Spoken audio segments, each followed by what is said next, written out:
Assalamualaikum warahmatullahi wabarakatuh.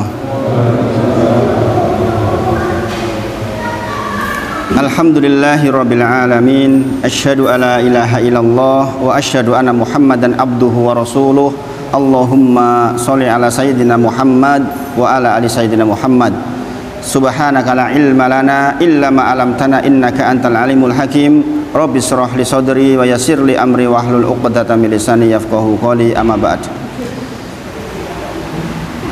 Bapak Ibu sedaya, kita bersyukur kepada Allah sekali lagi atas titipan nikmat yang Allah berikan kepada kita. Kita sungguh-sungguh minta kepada Allah agar nikmat ini menjadi wasilah agar kita semakin bertakwa kepada Allah, semakin taat kepada Allah Subhanahu wa taala, dan menjadi bekal agar kita selalu mempelajari sunnah Nabi Muhammad sallallahu alaihi wasallam, dan mudah-mudahan kita meninggal di atas sunnah Nabi Muhammad sallallahu alaihi wasallam. Sekali lagi salawat dan salam kita sampaikan kepada junjungan kita Nabi Agung Muhammad sallallahu alaihi wasallam. Kita berharap betul dipandu dan dibimbing oleh Allah untuk dimudahkan mengikuti setiap gerak langkah dan risalah yang beliau sampaikan kepada kita, dan mudah-mudahan kita mendapatkan taufik sehingga setiap ilmu yang kita pelajari berbuah amal soleh insyaallah. Bapak Ibu sedaya, kembali mengingatkan, insya Allah bermajelis seperti ini banyak sekali keutamaannya. Rasulullah ngendika, man yuridillahu bi khairan yufaqihu fiddin. Sing sinten kemawon Allah kehendaki kebaikan, maka Allah akan perbaiki persoalan agaminipun, dimudahkan di dalam persoalan agami. Man kharaja fi talabil ilmi fahuwa fi sabilillah. Sing sinten kemawon tindak saking griya dalam rangka untuk mengkaji ilmu agami, fahuwa fi sabilillah, maka yang bersangkutan telah ternilaikan jihad fi sabilillah hatta yarji'a, sampai kemudian kembali lagi ke rumahnya. Kemudian majtama'a qauman fi baitin min buyutillah yajluna kitaballahi wa yatadarrusuna bainahum illa, tidaklah berkumpul sekelompok kaum di antara rumah-rumahnya Allah kecuali kepada mereka akan diturunkan 4 hal. Saya mengingatkan kembali, awal kita belajar dulu, mudah-mudahan supaya kita tambah semangat nggih. Ingkang sepindah nazalat alaihimus sakinah, insyaallah kita akan diberikan sakinah. Saya tidak perlu menjelaskan lagi sakinah itu apa, insyaallah jenengan sudah paham. Wa ghasyiyatuhumur rahmah, insyaallah kita akan diliputi dengan rahmat Allah. Wa hafathumul malaikah, malaikat berada mengitari kita, kalau kita bisa melihat di atas kita ini, mengangkat doa-doa kita, memuliakan kita insyaallah. Kemudian yang paling utama adalah wa dzakarahumullahu fiman indah, Allah mengingat-ingat kita, membangga-banggakan kita di sekumpulan makhluk-makhluknya yang mulia. Wa dzakarahumullahu fiman indah, maka sungguh beruntung orang-orang yang dimudahkan untuk duduk di majelis, karena sungguh keutamaannya sangatlah banyak. Kemudian saya juga mengingatkan lagi, di awal dulu kita belajar disampaikan man romal ilma jumlatan, sing sinten kemawon mengharapkan mendapatkan ilmu jumlatan sekaligus, dahabaan jumlatan, maka ilmu itu akan pergi darinya jumlatan sekaligus. Maka kita harus bersabar sedikit demi sedikit, diamalkan, yang dengan itu insya Allah mudah-mudahan Allah mudahkan kita masuk surganya Allah Subhanahu wa ta'ala. Kemudian insya Allah Bapak Ibu, kita masih melanjutkan tentang ma'rifatullah, bagaimana kita mengenali Allah. Di antaranya adalah dengan banyak-banyak mengingat Allah Subhanahu wa ta'ala. Ya ayyuhalladzina amanu dzkurullaha dzikran katsira wassabihuhu bukratan wa asila. Wahai orang-orang ingkang beriman, bertakwalah kepada Allah, ingat-ingatlah Allah dengan ingatan ingkang kathah, wassabihuhu bukratan wa asila, kekhususan di waktu pagi dan petang banyak-banyaklah bertasbih kepada Allah Subhanahu wa ta'ala. Maka sekali lagi kita menjalani ini, menjalani ini, insya Allah mudah-mudahan kita dibimbing dengan zikir yang marfu sampai ke Rasulullah, zikir-zikir yang kalimatnya sampai ke lisan Nabi Muhammad Sallallahu Alaihi Wasallam. Karena hari-hari ini begitu banyak zikir-zikir yang kalimatnya tidak sampai ke Rasulullah Muhammad Sallallahu Alaihi Wasallam. Maka yang dipelajari kita selama beberapa minggu terakhir ini adalah semua zikir yang semuanya sampai ke lisan Nabi Muhammad Sallallahu Alaihi Wasallam. Insya Allah diulang sedikit zikir yang terakhir menika ya hayyu ya qayyum bi rahmatika astaghis aslih li sya'ni kullahu wa la takilni ila nafsi tarfata ain. Pak Andri tadi bisikin ke saya sebenarnya sudah mau kopikan semua untuk panjenengan, ternyata aplikasinya nggak bisa diunduh, jadi hari ini belum tersedia. Maka yang saya sampaikan yang pendek-pendek dulu biar panjenengan hafal. Monggo sareng-sareng diwaos ya hayyu ya qayyum bi rahmatika astaghis aslih li sya'ni kullahu aslih li sya'ni kullahu wala takilni ila nafsi tarfata ain. Ini Bapak Ibu sedaya zikir yang sangat pendek. Rasulullah menyuruh kita untuk minimal pagi hari sekali, sore hari sekali, antara subuh sampai suruk minimal dibawa sepindah, antara asar sampai sebelum terbenam diwaos minimal sepindah. Ya hayyu wahai yang maha hidup, ya qayyum wahai yang maha tegak, wahai yang maha mengurusi makhluknya terus menerus. Bi rahmatika dengan rahmatmu ya Allah, astaghis astaghis tolong saya bi rahmatika astaghis aslih li sya'ni kullahu tolong perbaiki mudahkan seluruh urusanku wala takilni ila nafsi dan jangan kau berikan urusan-urusan itu ila nafsi kepada diri ini torfata ain walaupun hanya sekejap mata. Ini Rasulullah yang membimbing kita Bapak Ibu sedaya.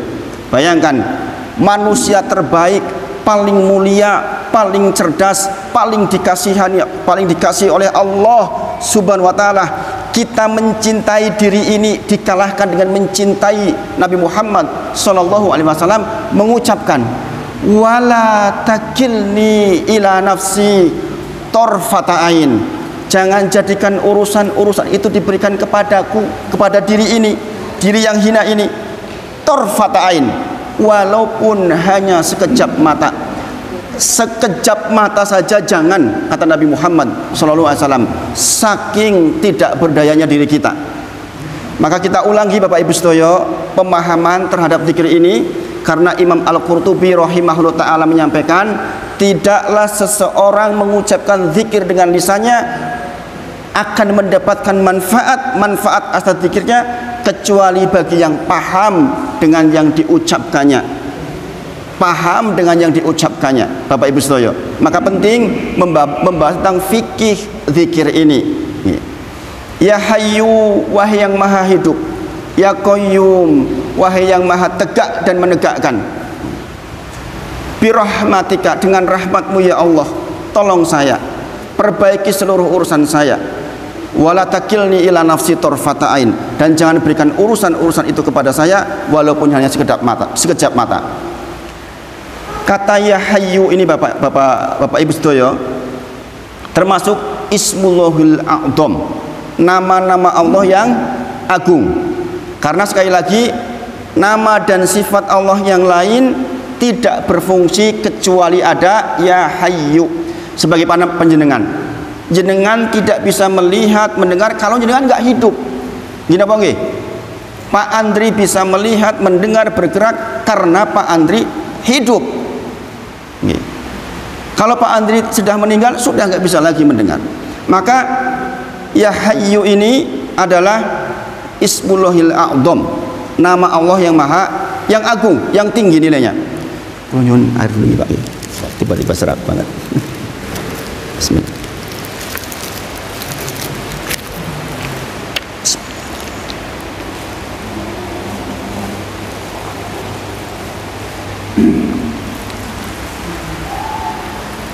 Dan kehidupan Allah Bapak Ibu sedaya adalah azali. Jenengan mungkin pernah mireng azali. Azali itu hidupnya tidak didahului dengan kematian. Adanya tidak didahului dengan tidak ada Bapak Ibu sedaya. Beda dengan kita. Kita 100 tahun yang lalu tidak ada apa-apa. Di dalam surah Al-Insan dikatakan hal ata 'alal insani hinum minad dahri lam yakun syai'am madhkura. Manusia, ingat-ingatlah kalian, dulu tuh kalian tidak bisa disebut sebagai syai'a, apa-apa. Bapak Ibu panjenengan mungkin dereng menikah, kemudian kita diadakan oleh Allah, akan dimatikan lagi oleh Allah, dibangkitkan lagi mempertanggungjawabkan segala sesuatu yang kita buat di muka bumi ini. Sementara Allah adanya dari dulu ada. Allah ada sebelum kalimat atau kata-kata ada itu ada. Itu yang namanya azali. Jadi keabadian Allah adalah abadi yang sesungguhnya, sementara kita abadinya karena diabadikan oleh Allah Subhanahu wa ta'ala. Maka dikatakan ya hayyu, wahai yang maha hidup. Ya qayyum, jenengan bisa mengambil referensi dari as-samad. Qul huwallahu ahad, Allahus samad. As-samad artinya yang segala sesuatu bergantung kepadanya. Demikian juga qayyum, dialah Allah yang tegak dan menegakkan. Kita bisa berjalan karena Allah izinkan kita punya energi dan sehat. Kita bisa melihat dengan jelas karena Allah izinkan, Allah berikan kepada kita kemampuan mata kita untuk bisa melihat dengan terang. Kalau Allah mau cabut kaki kita nggak bisa bergerak, mudah bagi Allah. Maka sekali lagi kita mengucapkan ya hayyu ya qayyum, menunjukkan kita itu seorang hamba yang tak berdaya. Birahmatika, dengan rahmatmu ya Allah, tolong saya Pak, tolong saya ya Allah. Ini juga menunjukkan kerendahan hati kita sebagai seorang hamba, bahwa sesungguhnya kita itu nggak mampu apa-apa kecuali diizinkan oleh Allah Subhanahu wa ta'ala. Aslih li sya'ni kullahu, kita tahu Bapak Ibu sedaya, urusan kita banyak, urusan pekerjaan, urusan istri, urusan anak, urusan macam-macam, urusan kuliah bagi yang kuliah, urusan menyelesaikan skripsi, urusan tugas-tugas banyak sekali. Maka aslih li sya'ni kullahu, tolong ya Allah perbaiki urusan itu untukku. Wala takilni, jangan kau serahkan urusan-urusan itu kepadaku.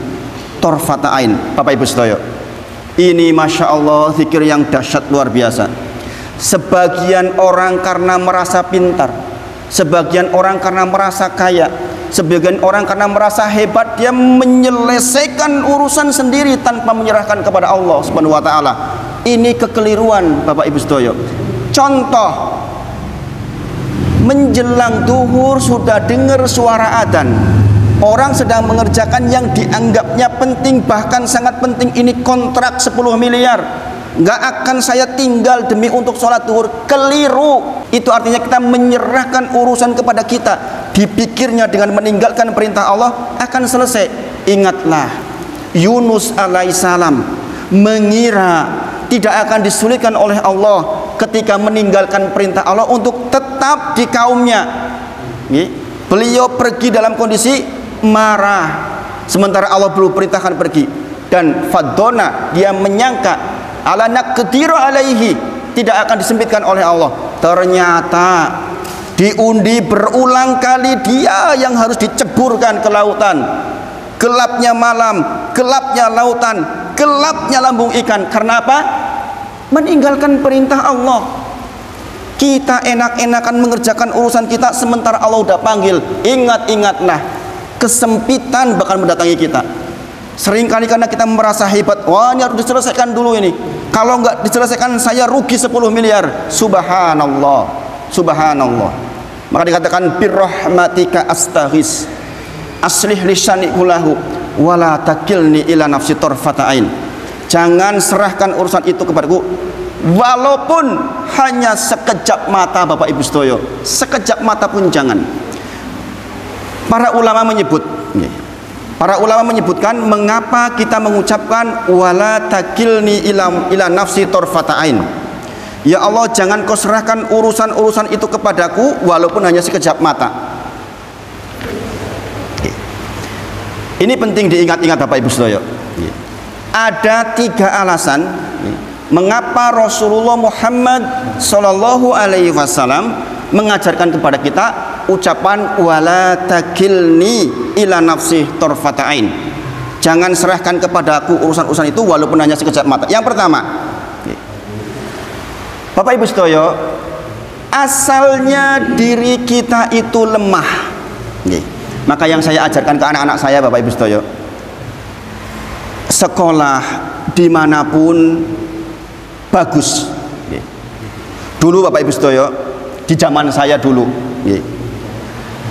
mungkin sebagian mahasiswa terjebak kepada ini, mas-mas yang mahasiswa, ya, dengan dimanapun kuliah jangan melihat tempatnya, tapi potensi apa yang bisa kita gali di situ. Kita tahu dulu masuk ke UGM itu susah, apalagi di teknik kimia. Kalau nggak keliru zaman saya saja yang diterima 60, yang daftar hampir 21.000,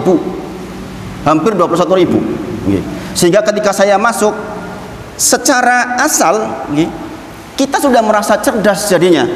Nah, ini bahaya nih meliputi seperti ini nih. Sebagian kita, anak-anak kita yang bersaing dan menang dengan persaingan itu, kalau nggak kita bimbing ini bahaya, bisa terjebak ini. Karena apa? Dia merasa cerdas, merasa pinter, merasa sudah menang dalam beberapa langkah. Ini keliru. Harusnya apa? Ketahuilah itu nikmat dari Allah saja. Karakter itu yang paling penting sebenarnya. Nah, ketahuilah Bapak Ibu Sedoyo, mengapa kita mengucapkan wala takilni ila nafsi? Yang pertama, karena asalnya kita tuh nggak punya kemampuan apa-apa. Saya buktikan kepada panjenengan bahwa kita tuh nggak punya kemampuan hebat. Coba katakan ke kuku kita ini, berulang kali saya sampaikan, wahai kuku, jangan tumbuh biar saya nggak repot-repot motong. Bisa nggak? Nggak bisa. Wahai rambut, jangan tumbuh panjang-panjang biar saya nggak bolak-balik ke tukang cukur. Bisa nggak? Nggak bisa. Kita makin tua, kaki mulai pegel-pegel. Kita bisa nggak mencegah? Susah. Penyakit apapun bisa dicegah kecuali penyakit tua, kata Rasulullah. Ketika sudah tua, ya sudah, memang beginilah adanya. Mata mulai berkurang, pendengaran mulai berkurang, penciuman mulai berkurang. Asalnya kita memang begitu adanya. Oleh karena itu, karena seluruh keterbatasan kita itulah kita sanjang wala takilni ila nafsi tarfata ain. Ya Allah, jangan jadikan saya disibukkan dengan urusan. Saya serahkan urusan ini kepadamu ya Allah, dan jangan berikan kepadaku walaupun hanya sekejap mata. Bapak Ibu Sedoyo, sungguh asalnya memang kita tidak mampu. Diberi lebih gaya, diberi kurang mengeluh. Juz 29 cerita banyak tentang itu. Kita manusia itu kalau diberi lebih gaya, sok-sokan, koyo-koyo itu udah hebat banget. Dikasih kurang mengeluh terus. Subhanallah, subhanallah.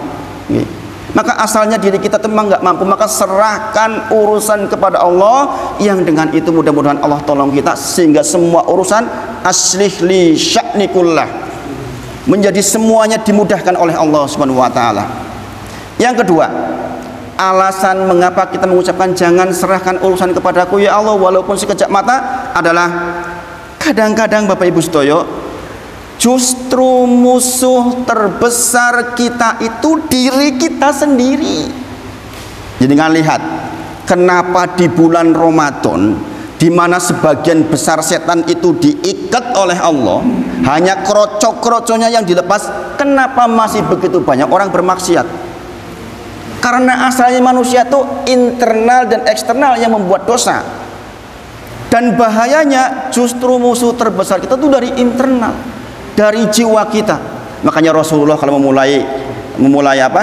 Ceramah, innal hamdalillah nahmatuhu wa nasta'inuhu wa nastaghfiruh wa na'udzubillahi min syururi anfusina wa min sayyiati a'malina. Ya Allah, saya berlindung kepadamu dari keburukan jiwa ini dan keburukan amal-amalku. Subhanallah. Karena apa? Asalnya memang diri kita tuh sesungguhnya musuh paling besar. Kadang-kadang kita terpenjara oleh nafsu kita, Bapak Ibu sedaya. Maunya berangkat, nafsu kita mengatakan jangan ke masjid lah, ngapain ke masjid. Kita mau kasih uang ke pondok, bantu orang-orang, janganlah, pelitnya muncul, nafsu kita muncul, iki nggek kuku ngapain. Kadang-kadang kita terpenjara oleh keserakahan kita.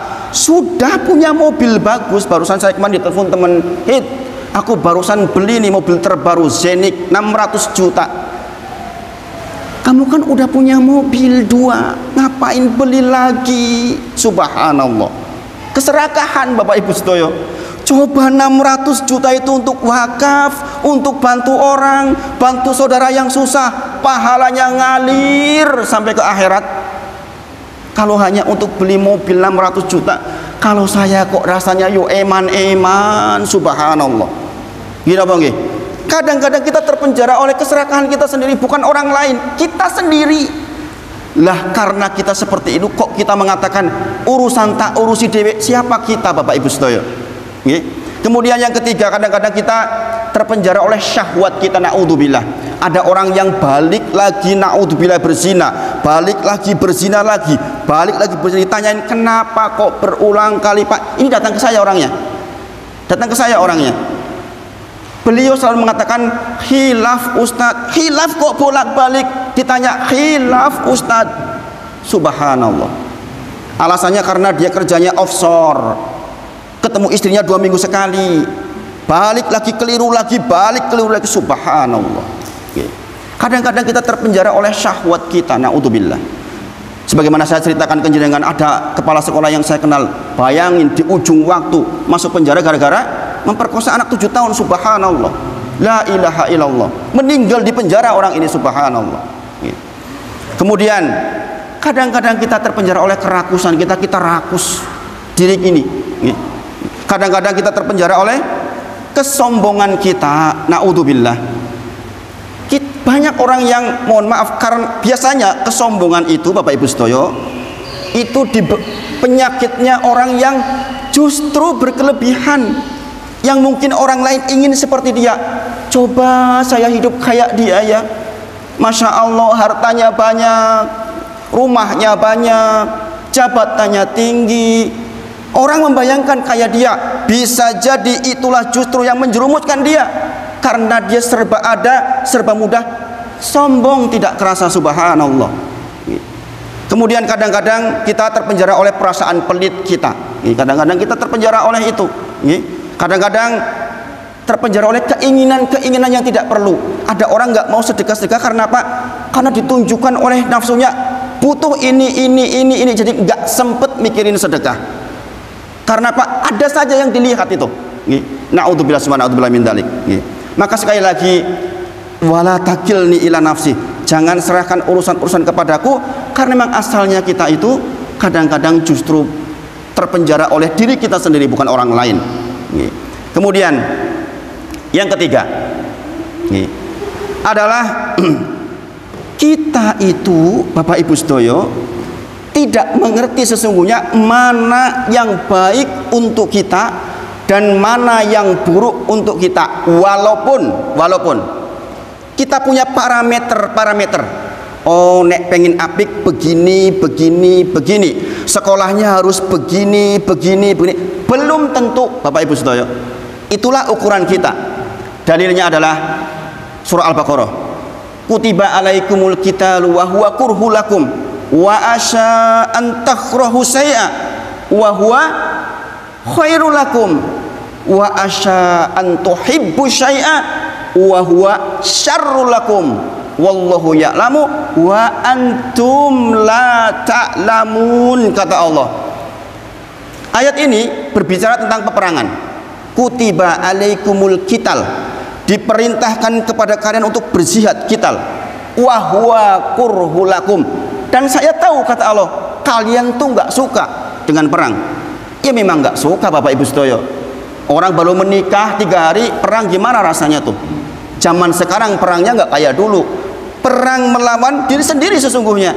Malam-malam suruh bangun tegak. Rasulullah itu separuh malam lebih sholat malamnya. Kita suruh bangun malam tegak, berat. Wa huwa kurhulakum. Wa asa an takrahu syai'a, bisa jadi kau sangat membenci sesuatu buruk menurut kita. Wa huwa khairul lakum, padahal itu baik untuk kita. Kadang-kadang kita mencintai antuhibbu syai'a, suka banget dengan sesuatu. Ini apik iki, nek aku duwe koyo ngene iki apik iki, nek aku sekolah nang kono iki apik iki, nek anakku dadi polisi apik iki, nek anakku dadi bupati apik iki. Menurut kita padahal itu syarrul lakum, bisa jadi di sisi Allah. Kenapa rumusnya? Wallahu ya'lamu, Allah tahu, wa antum la ta'lamun, kata Allah, engkau tidak tahu. Maka pastikan urusan kita serahkan kepada Allah, biar selalu berakhir baik Bapak Ibu sedaya. Wala takilni ila nafsi, jangan kau berikan urusan-urusan itu kepadaku tarfata ain, walaupun hanya sekejap mata. Bukankah jenengan sering melihat orang yang mencita-citakan sesuatu, setelah cita-cita itu tercapai, justru itu yang menjerumuskan dia di dalam kesengsaraan? Pernah melihat seperti itu?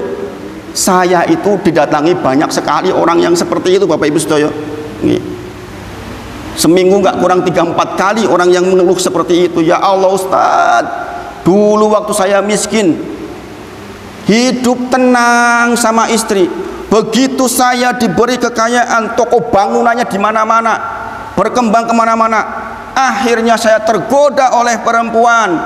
Sekarang setelah bangkrut baru menyesal. Luar biasa. Subhanallah.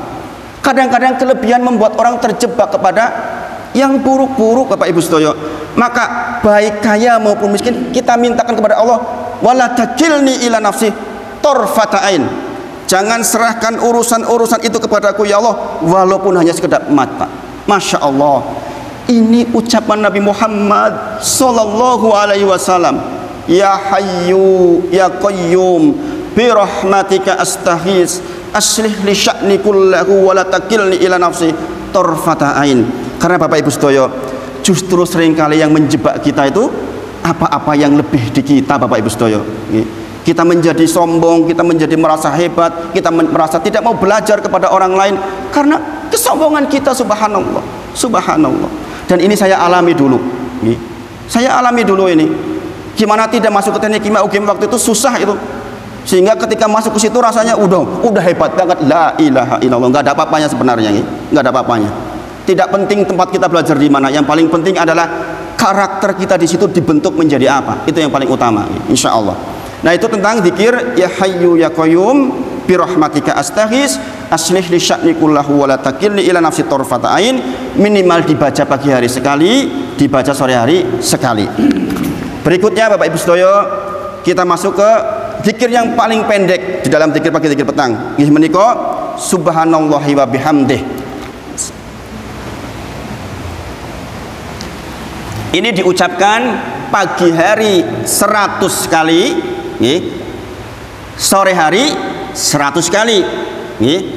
Apa ucapannya? Subhanallahi wa bihamdih. Subhanallahi wa bihamdih. Diucapkan pagi hari 100 kali, sore hari 100 kali. Sekarang Bapak Ibu sedaya, apa arti ucapan subhanallah? Jadi dengan mengucapkan subhanallah artinya apa? Maha suci Allah, wa bihamdi, dan saya memujinya. Bapak Ibu itu saya terangkan maksudnya, biar jenengan mengucapkan subhanallah wa bihamdi itu mantep. Ingat Rasulullah ngendika, kalimatani, 2 kalimat, habibatani ila rahmani, sangat dicintai oleh Ar-Rahman Allah Subhanahu wa taala. Khafifatani ala lisan, ringan diucapkan di lisan. Takhilatani fil mizan, berat timbangannya teng mizan ngenjang. Subhanallahi wa bihamdi, salah satunya. Subhanallahil adzim, subhanallahi wa bihamdi. Nah, subhanallah itu tasbih, kalimat tasbih. Tasbih Bapak Ibu sedaya dalam bahasa Arab artinya apa? Menjauhkan, Bapak Ibu sedaya. Ini jangan jadi paham insyaallah. Ini pentingnya ngaji Bapak Ibu sedaya nggih. Subhanallah adalah tasbih. Tasbih artinya menjauhkan. Menjauhkan. Maksudnya apa? Bapak Ibu sedaya, menjauhkan dua hal. Dua hal. Pertama, menjauhkan pikiran kita dari segala sesuatu berburuk sangka kepada Allah terkait dengan perbuatan atau tindakan Allah.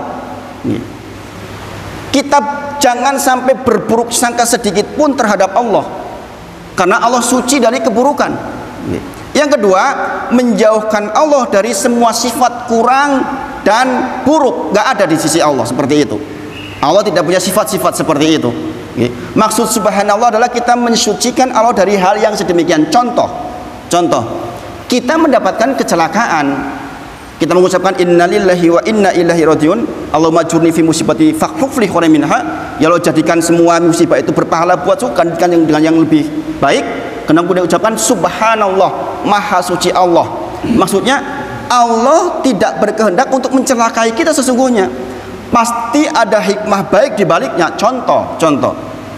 Pagi-pagi seorang suami marah-marah sama istrinya. Goro-goro kowe iki aku terlambat tiket, apa-apa. Jebul jam 8 dikabari pesawat yang mau dia tumpangi meledak. Dia bersyukur sama istrinya, matur nuwun tunggu keri yo. Belakangan kita taunya yang seperti ini kebetulan hikmahnya langsung diberitahu.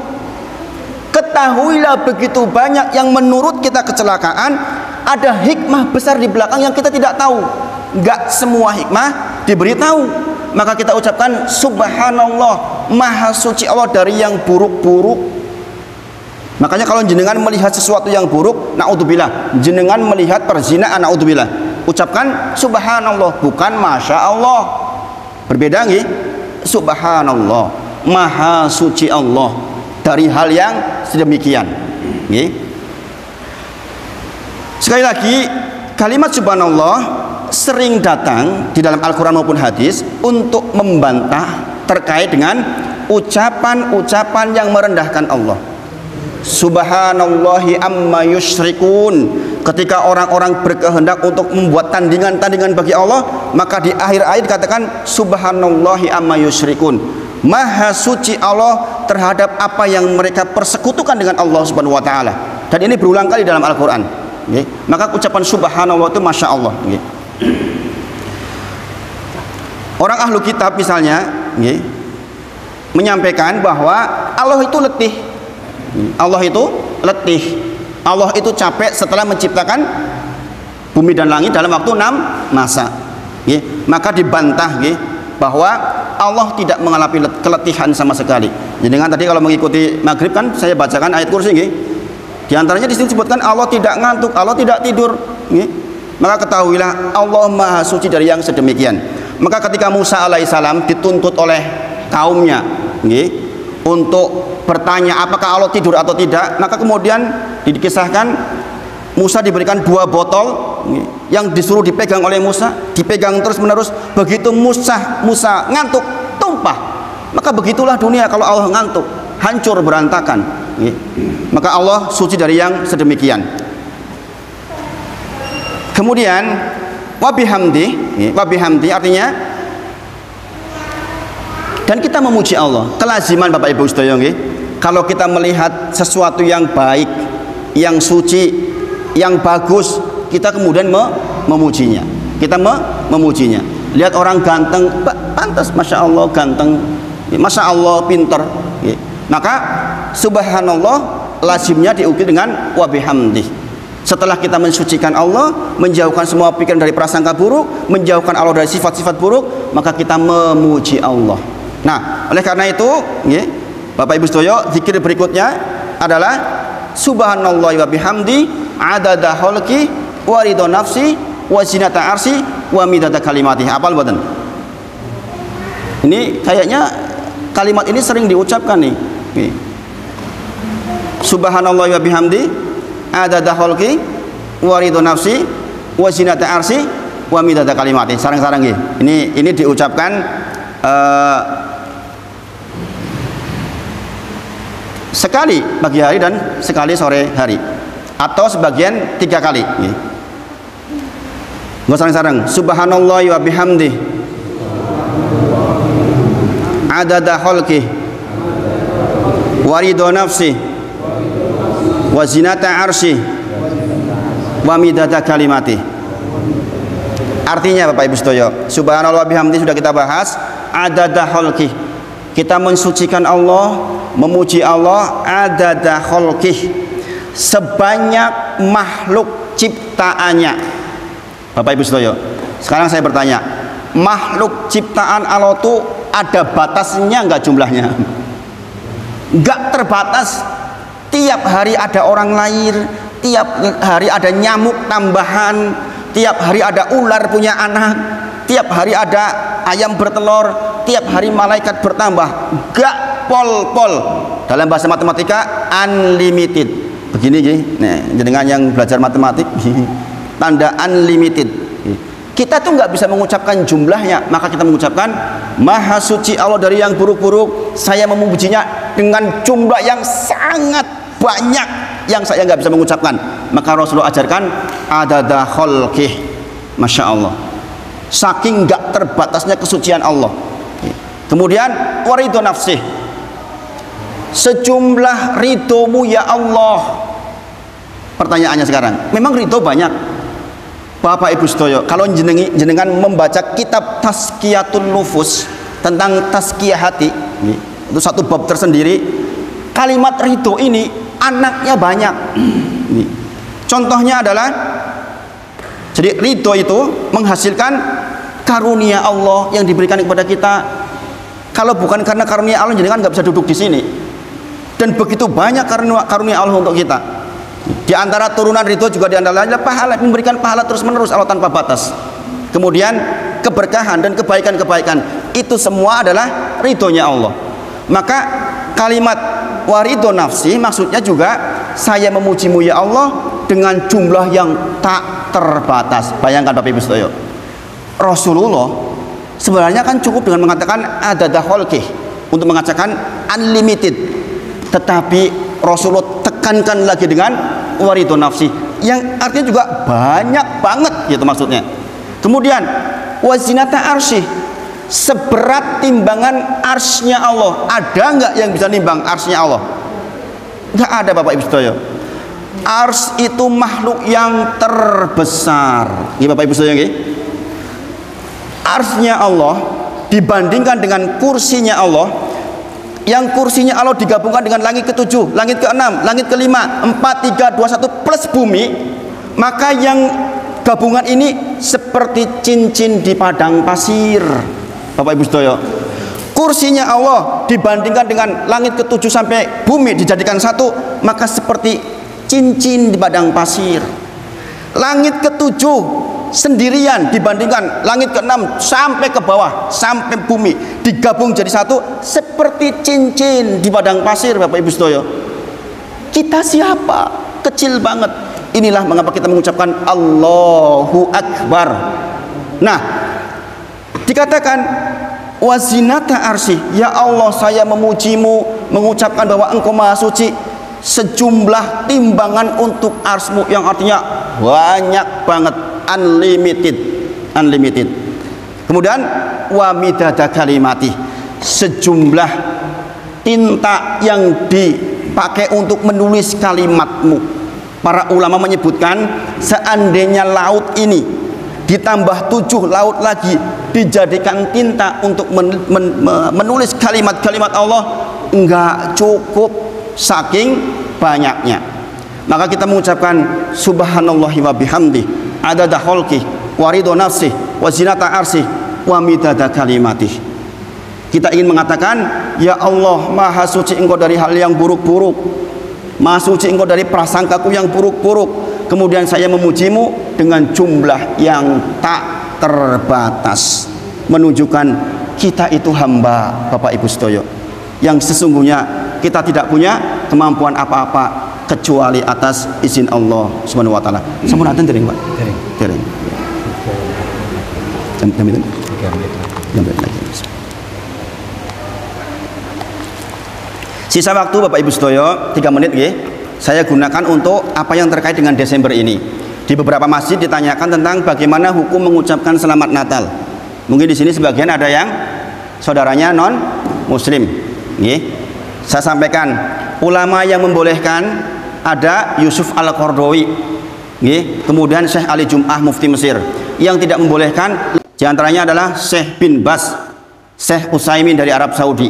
Biasanya kalau dari Arab Saudi kebanyakan tidak membolehkan. Nggih. Adapun dalilnya, jenengan mau pilih saya bilang. Saya memilih yang tidak. Saya memilih yang tidak. Karena apa? Dalilnya lebih kuat. Nggih. Di antara dalilnya adalah surah Al-Furqan ayat ke-72. Di situ dikatakan sifat ibadur rahman, sifat orang-orang yang punya kedudukan tinggi di surga di antaranya adalah tidak memberikan kesaksian palsu. Bentuk kesaksian palsu adalah kita mengakui bahwa kelahiran Tuhan Yesus. Kalau jangan tanya selamat Natal artinya apa? Selamat atas kelahiran Tuhan Yesus. Kita kan nggak mengakui Yesus sebagai Tuhan, gini apa nggih? Maka kita kalau mengucapkan itu berarti bersaksi palsu karena ingin mengenakan orang saja.